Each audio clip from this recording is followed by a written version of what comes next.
बात कही है कि गुरूर किस बात का करूं जिंदगी में, मेरे मरने के बाद मेरे अपने ही मुझे छूने के बाद हाथ धोएंगे।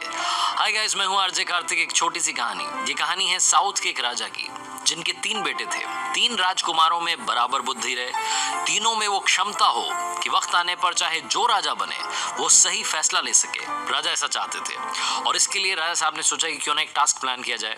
तीनों राजकुमारों को दरबार में बुलाया गया और उन्हें टास्क समझाया गया। राजा ने कहा कि आप तीनों राजकुमारों को बारी बारी से 4-4 महीने के अंतराल में, 4-4 महीने के गैप में एक पेड़ को ढूंढने के लिए जाना है। वो पेड़ हमारे राज्य में नहीं है, आपको दूसरे राज्यों में जाना है और वो पेड़ ढूंढ करके हमें बताना है कि कैसा दिखता है, कैसा वो पेड़ है।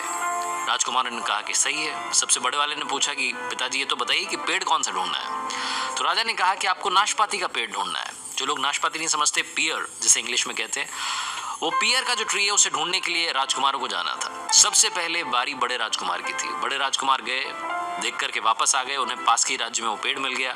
आकर के उन्होंने पिताजी से कहा कि आप कहें तो मैं बता दूं कि कैसा दिखता है। तो उनके फादर जो कि राजा थे, उन्होंने कहा कि नहीं, अभी वेट करो।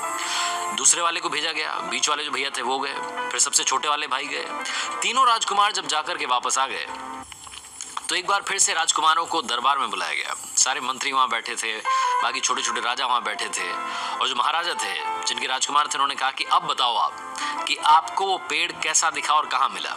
सबसे बड़े वाले ने सबसे पहले बताना शुरू किया। बड़े राजकुमार ने कहा कि पिताजी, हमारे पास के राज्य में मुझे पेड़ मिला और लोगों ने कहा कि यही नाशपाती का पेड़ है।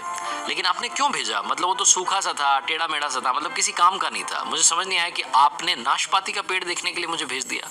वो ये बोल ही रहा था कि दूसरा वाला जो राजकुमार था, बीच वाला जो था, उसने ये बोलना शुरू कर दिया कि भैया क्या बात कर रहे हो? जो मैंने नाशपाती का पिताजी पेड़ देखा है उस पर हरी भरी पत्तियां थी, लेकिन मुझे एक कमी लगी, उसमें फल नहीं लगे थे। और जैसे ही दूसरा वाला ये बोल रहा था, तीसरा वाला जो सबसे छोटा बेटा था, राजकुमार था, उसने कहा कि पिताजी, ये दोनों भैया क्या बात कर रहे हैं? मैंने जो पेड़ देखा है वो नाशपाती का है।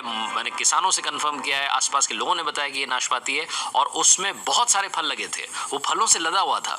जैसे ही तीनों ने बात बोली, तीनों की बातें एक दूसरे से कॉन्ट्राडिक्ट कर रही थी। तीनों एक दूसरे से झगड़ने लगे। दरबार में जितने मंत्री थे, जो छोटे छोटे राजा थे, वो सब देख रहे थे कि ये महाराजा क्या करवा रहे हैं, अपने बेटों में फूट पड़वा दी, लड़ाई करवा दी। तभी राजा अपने सिंहासन से खड़े हुए और बोले कि आप तीनों राजकुमारों को झगड़ने की जरूरत नहीं है। आप तीनों ने बिल्कुल सही पेड़ को देखा है, लेकिन क्योंकि आप 4-4 महीने के अंतराल में गए, इसलिए आप तीनों ने एक ही पेड़ को अलग अलग अवतार में देखा है। आपको बहस करने की जरूरत नहीं है। तीनों राजकुमार चुप हो गए। राजा ने फिर कहा कि मैं आपको 3 बातें सिखाना चाहता था, इसीलिए इस पेड़ को ढूंढने के लिए आसपास के राज्यों में भेजा था। राजकुमारों ने पूछा कि पिताजी क्या समझाना चाहते थे? तो उन्होंने कहा कि इस पेड़ को आप तीनों ने अलग अलग टाइम पर देखा और इससे 3 बातें सीखने को मिलती हैं। पहली बात, किसी भी चीज पर फैसला तब तक ना लें जब तक आप आखिरी तक उसे ना जान लें। चाहे वो कोई इंसान हो, आपका दोस्त हो, फैमिली मेंबर हो, या कोई सिचुएशन हो, या कोई चीज हो, जब तक आपको पूरी जानकारी ना हो अपना डिसीजन ना लें। दूसरी चीज जो ये छोटी सी कहानी हमें सिखाती है, जो राजा ने अपने राजकुमारों को बताया, कि जिंदगी में कभी भी किसी को भी जज ना करें। हो सकता है कि वो वक्त उसके लिए खराब चल रहा हो। बड़े वाले राजकुमार ने सोचा था कि सूखा पेड़ था, बीच वाले ने सोचा था कि इस पर तो फल ही नहीं लगते, और तीसरे वाले ने सब कुछ हरा भरा देखा था, फल भी देखे थे। राजा ने कहा कि तीसरी बात, जो सबसे जरूरी बात है, वो ये कि इंसान की जिंदगी में कभी भी टाइम एक जैसा नहीं रहता। वही पेड़ पतझड़ में सूख जाता है और जब सावन आता है तो हरा भरा हो जाता है। छोटी सी कहानी, मजेदार कहानी, 3 बातें सिखाती है। जिंदगी में इन 3 बातों के साथ, इन 3 लेसन्स के साथ कर दिखाओ कुछ ऐसा कि दुनिया करना चाहे आपके जैसा। याद रखिए, हर सोमवार सुबह 9:30 बजे मेरे चैनल पर एक नई कहानी।